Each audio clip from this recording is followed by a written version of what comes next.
박용수 전 특검과 대장동 일당 사이에 있었던 것 아니냐라는 200억 약속의 비밀.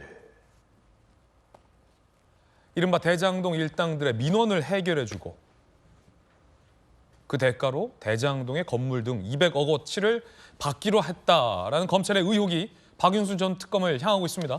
박 전 특검은 부인하고 있습니다만 오늘 동아일보의 취재에 따르면 박용수 전 특검과 대장동 일당 간의 소위 200억 원 약속, 관계자의 진술을 검찰이 확보한 걸로 보도되고 있습니다. 2014년 11월 박용수 전 특검 측 대장동 일당의 토지 수용 절차 전문가를 소개해 줬다고 합니다. 이후 실무회의가 수차례 열렸는데 박용수 특검 밑에 있었던 양점 특검보 그리고 정영학 회계사 대장동 일당이죠. SH공사 관계자가 참석을 했다고 합니다. 검찰이 파악하기로 박 전 특검의 주요 혐의는 우리은행 이사회 의장 자격으로 대장동 컨소시엄 구성에 영향력을 행사했다.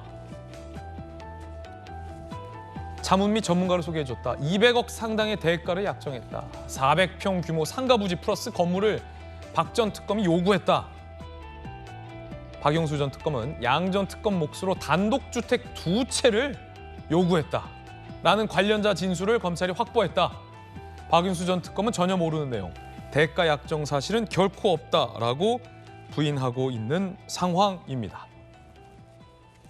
대장동 일당 등의 녹취록 등에 보면 당시 컨소시엄을 구성하는 단계에서 정혁진 변호사님, 동부증권이 너무 설친다. 응? 부국증권이 동부증권 죄송합니다. 부국증권이 너무 설친다. 그래서 고검장님 통해서 부국증권 좀 빼라. 라고 대장동 일당이 청탁을 했고 소위 실제로 부국증권이 컨소시엄에서 빠지게 되는데 그 영향력을 혹시 박용수 전 특검 측에 행사한 것 아니냐라는 게 검찰이 갖고 있는 의혹입니다. 정익진 변호사님, 네네. 관계자 진술을 검찰이 확보했다는데 네. 그 박용수 전 특검 밑에 있었던 양 특검보도 단독주택 2채를 받기로 했었다라는 건데 네네. 어떻게 보십니까?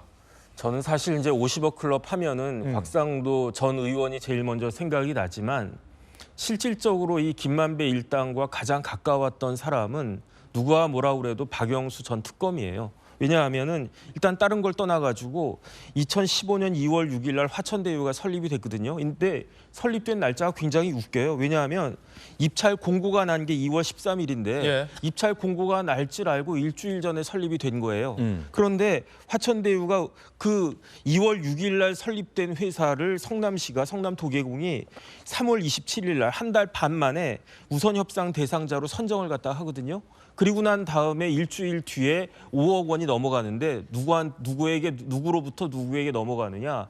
박용수 특검으로부터 김만배 씨한테 5억이 넘어간다고요. 그러니까 누가 봐도 이거 이상하지 않습니까? 거기에다가 거기 뭐 이제 화천대유 관련해 가지고 고문이 됐죠. 그다음에 이제 그 박용수 특검의 딸이 또 그 취직해 가지고 연봉도 많이 받은 데다가 아파트도 한 10억 정도 이렇게 싸게 뭐 7, 8억인지 얼마인지 싸게 이걸 갖다 받았단 말이죠. 그러니까 실질적으로 구속까지 되고 문제가 되고 재판이 되고 있는 것은 그 곽상도 씨지만 하지만 저기 박용수 특검이 가장 그 김만배 씨와 그 밀접하고 가까운 것이었다라고 해가지고 많은 사람들이 그 의심을 갖다가 했고 그다음에 누구보다도 검찰에서 의심을 갖다 했던 건데 그런데 검찰이 이걸 갖다 밝혀냈다는 이야기죠. 어떤 걸 밝혀냈느냐? 화천대유가 설립된 지 얼마 안 된 회사이기 때문에 예. 화천대유 가지고는 이게 안 되니까 성남의 뜰에 그 참여할 때 굉장히 그 큰 금융기관과 컨소시엄을 맺어야 되는데 그렇죠. 아니 뭐 우리은행 같은 데서 생긴 지 일주일밖에 안 된 그런 회사하고 무슨 컨소시엄을 갖다 하겠습니까? 그러니까 그 우리은행 같은 곳과 연결할 수 있는 그 힘이 필요했는데 그게 누구냐? 고검장 출신의 그 우리 금융지증 우리은행 이사회 의장을 하고 있었던 그다음에 이제 가까웠던 그리고 박용수 특검이 이제 대상이 돼서 시도가 됐는데 다행인지 불행인지 이제 우리은행은 이제 빠졌던 거고 그렇기 때문에 다른 그 하나은행으로 이게 컨소시엄이 넘어갔던 거고요. 근데 이걸 이런저런 걸 다 떠나가지고 전 참 말이 안 된다라고 생각했던 게 박용수 전 특검이 무슨 특검을 했었습니까?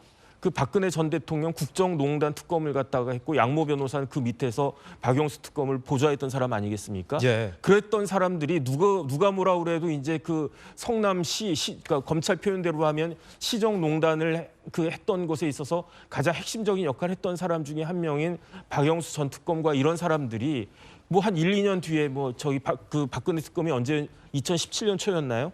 한 3년 정도 만에 이제 본인이 나와가지고 그런 특검을 했다라고 하는 것 자체가 참 너무 이렇게 뭐 아이러니컬하다라는 생각이 들기도 하고 관련돼서 명명백백하게 그 책임이 드러날 수 있었으면 좋겠다는 생각이 듭니다. 예, 이른바 박영수 전 특검의 역할론 그리고 200억 플러스 단독주택 2채 받기로 한 약정설 등등 검찰은 의혹을 집중적으로 제기하고 있고 박 전 특검은 부인하고 있는 가운데 정영학 회계사의 녹취록에도 이 우리은행과 고검장님이라는 단어가 등장한다라는 보도가 나왔습니다.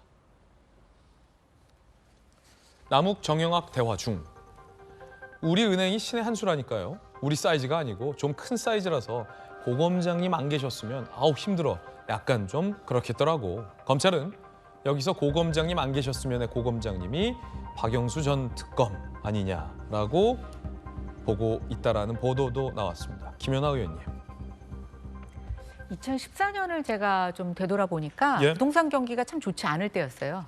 박근혜 정부 막 시작하고 나서 경기가 안 좋아서 그때 이제 최경환 재경부 장관 중심으로 해가지고 부동산 3법 없애고 은행 대출 규제 푼다라고 해서 그때 이제 특히 제1금융권 같은 경우는 LTV가 풀려지지 않아서 제1금융권이 저렇게 1조 원에 관련된 프로젝트에다가 돈을 쏜다는 것 자체가 제가 봤을 때는 복통 의사결정 단계에서는 쉽지 않았어요. 그러니까 남욱하고 정영학 씨 회계록에 보면 뭐 고검장 출신 정도가 입김을 넣어야 되지 않겠느냐라고 얘기한 걸 봐서는 충분히 저때 성남의 뜰이나 화천대유가 대장동 사업을 하기 위해서는 뭔가 좀 금융권에 큰 힘이 필요했을 거라는 것을 뭐 저는 충분히 유추할 수 있다고 생각이 되고요. 두 번째는 박영수 특검이 김만배 씨에게 5억 원을 넘깁니다. 근데 이제 이분들도 다 법조인지다 보니까 돈을 그냥 줬을 리가 없잖아요. 네, 그런데 저는 투자금의 성격이 강하다고 보고 있고요. 만약에 이제 대장동 사업이 다 됐을 때 뭔가 그 반대급부를 받아야 되는데 돈으로 받는다는 게 사실은 굉장히 어렵지 않습니까? 그러니까 그 투자에 대한 배당의 명목으로 받기 위해서 5억 원을 보낸 것 같고요. 그런데 우리은행이 공교롭게 이 사업의 컨소시엄에서 빠지게 됩니다. 빠졌죠. 그러니까 박영수 특검의 친인척이라고 하는 분양 대행사가 끼어들게 되고요. 또 양모 변호사가 여기에 들어가서 다른 일을 하면서 토지 수용과 관련된 여러 가지 업무들에 대해서 자문과 사람을 소개시켜주는 일을 하게 됩니다. 한동훈 법무부 장관이 이재명 대표 기소장을 이제 체포영장을 읽으면서 국회에서 한 얘기가 있어요. 이런 개발 사업은 크게 세 가지인데 첫 번째가 땅 작업이라고 했습니다.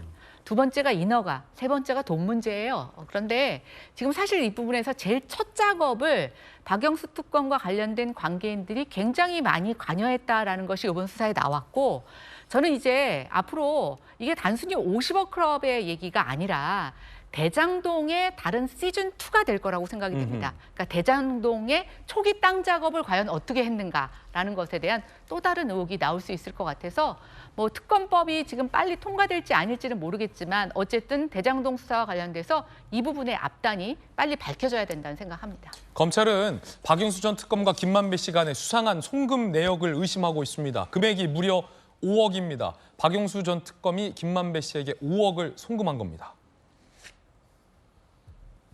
박영수 특검이 김만배에게 5억을 송금.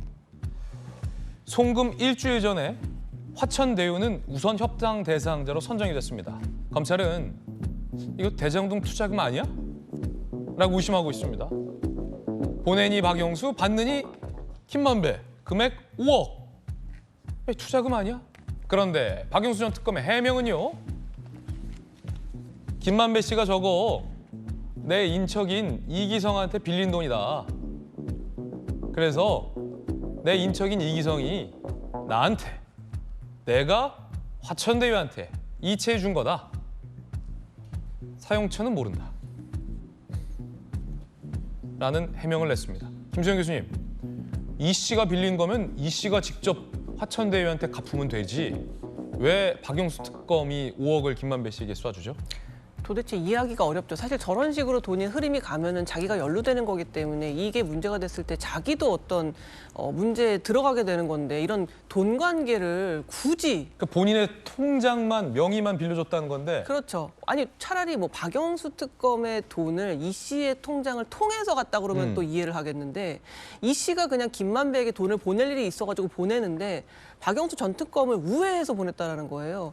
이게 상식적으로 이해가 잘 되지 않죠. 그리고 보통 기억하시겠지만 예전에 이정근 민주당 그분이 사업가 박 씨한테 돈을 받았을 때도 이거 빌린 돈이었어요. 그래서 그냥 돈을 차용하는 관계에서 돈이 오갔을 뿐 대가성 이런 게 없다라고 주장하는데 이게 되게 흔한 변명이거든요. 돈이 이렇게 이상하게 갔을 때 이거 원래 빌렸던 돈 갚은 거야? 아니면은 빌려주기로 한 건 준 거야? 이런 식으로 해서 어쩌면 지금 굉장히 시기적으로 투자금 성격이 아주 강하게 의심됨에도 불구하고 이건 그냥 빌린 돈을 준 거고 근데 좀 이해는 안 되죠. 내가 빌린 것도 아니고 내 사업하는 인척이 빌리기로 그러니까 인척에게서 빌리기로 한 돈을 나를 통해서 김만배 씨에게 줬다?